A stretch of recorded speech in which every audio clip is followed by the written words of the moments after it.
Hello everyone, I'm Sancho. Lately, after finishing up work, I go home. The first thing I did was use the new screen of the Sword Lawyer family. The SR7 mouse is a brand of sword law which might be quite niche. At the beginning of the year they had already made a move. A small HT3 mold is the ISR5 mold. There really isn't much problem with quality control. But that mouse is really a bit small. I'm not really used to it. The mold I used for this ISR7 is just quite suitable. Let's first look at this mold. The mold length is about 119.6 millimeters, and the width at the waist is 56.9 centimeters. The width is about 63.4 centimeters, and the button cover is about 57.5 centimeters wide.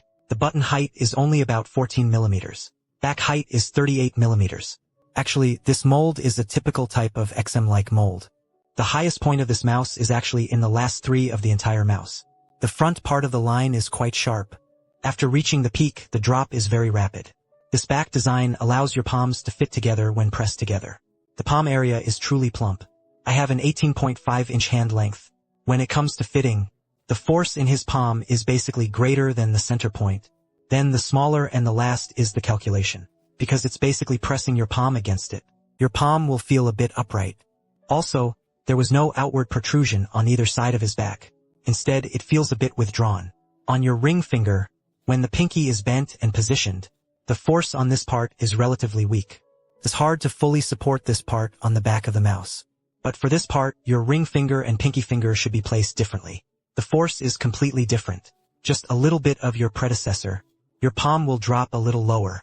At this point, the main force is on the large and small fish that grow the root. There's also a bit of a paper root. He has a skill of both large and small fish.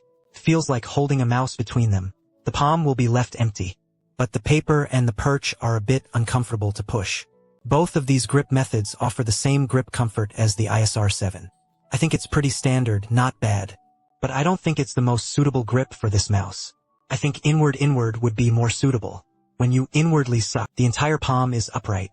The palm is where you can detach from this mouse, relying on a large and small strike, and a close fit at the base of the palm. Nor did the situation of the root of the top finger appear, because the difference between his waist and hip width is 3.5 millimeters. So the waist area and finger placement are also very good. There is no question of leaning forward or backward. It's still quite standard. Place it on a waist slot, this is how the mouse is gripped.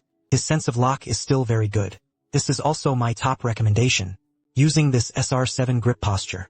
As for the other Wozy, as usual, let's take a look. If you lie face down, you're just scared of dying. Because I think removing molds is the least suitable mold for me.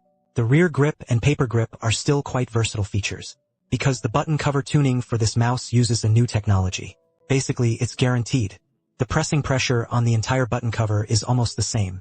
Only at the very last point will there be a bit of weight. So I think both the rear grip and finger grip are pretty good to use. And it is also relatively lightweight, just over 40 grams. There's no dragging feeling when moving. Now all the young guests watching the screen, pay attention. This is the way to grab the front grip. I used it. I think it fits the mouse's grip position quite well. Its high magnification rear camera lets you grip it in front. The support of the entire palm is truly excellent. I forced myself to get used to this grip. About an hour was finished. After use, my wrist wasn't particularly tired. It was relatively easy, although I don't really recommend these forepaw items. But if you insist on using it, it's still quite suitable. After talking about Woz, let's talk about his recommended mouse for his hands. I personally recommend the 17.5 to 21 manual models. Actually, its coverage is quite broad. If you are an inward inner, actually, you can add a little more to make the most suitable hand. I think it's better to use 18 to 19.5 for hand. Inside slam grabs are the most recommended, and the rear and front grabs are also pretty good. Only the face grip is not highly recommended.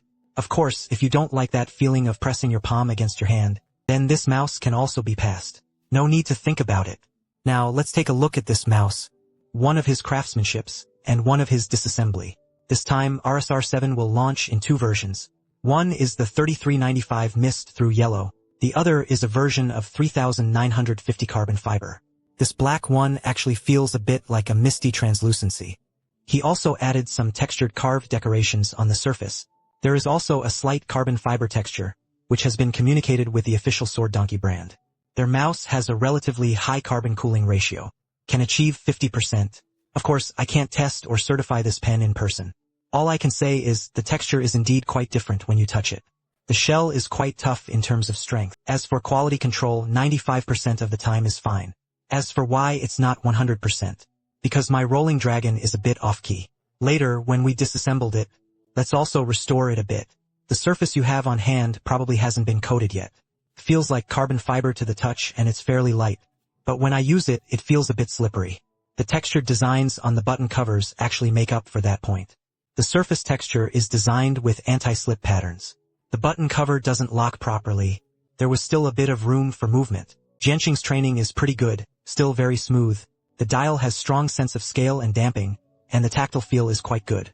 The click pressure is also moderate. The bottom is hollowed out. It's this hollowed out pattern.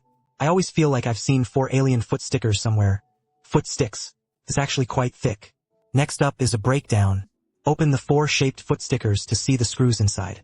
If you take a little extra care when removing these foot stickers, can still be restored.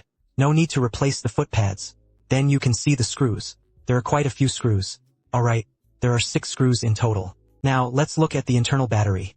It's a 300 mAh battery. The standard version uses 500 mAh. There are also some differences in the embroidery hang deck. The micro movement uses a TC dustproof circular encoder.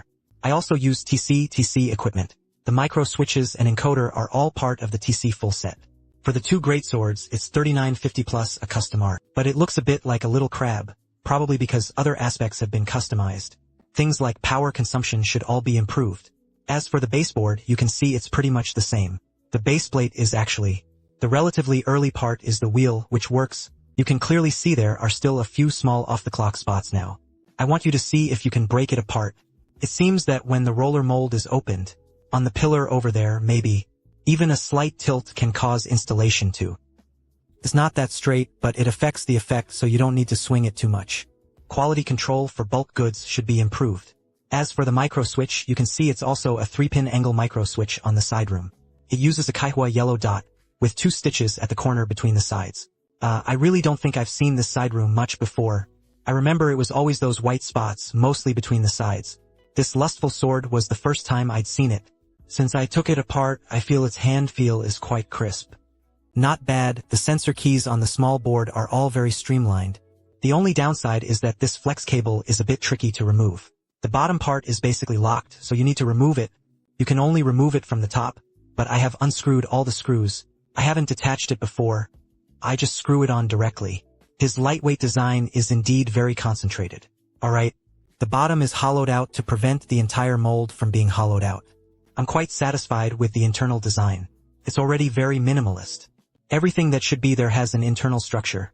Actually, the harder part is subtraction. Instead of making the line position on the addition button cover, stay with this little hook. This mouse is placed at the very front eye. You can see it's in this section. If you design it this way, it should be the main cause of most of it. One reason why even pressure can be balanced. Could be considered a new technology, and the other designs are pretty much the same.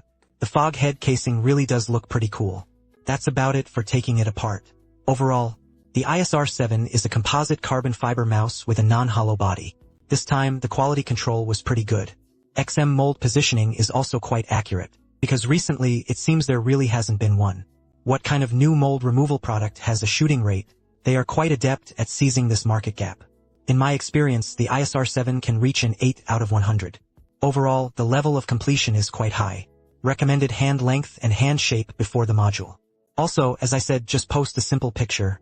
You can choose for your own reference. Okay, that's all for this video. I am the one who assists in rescue. See you next time.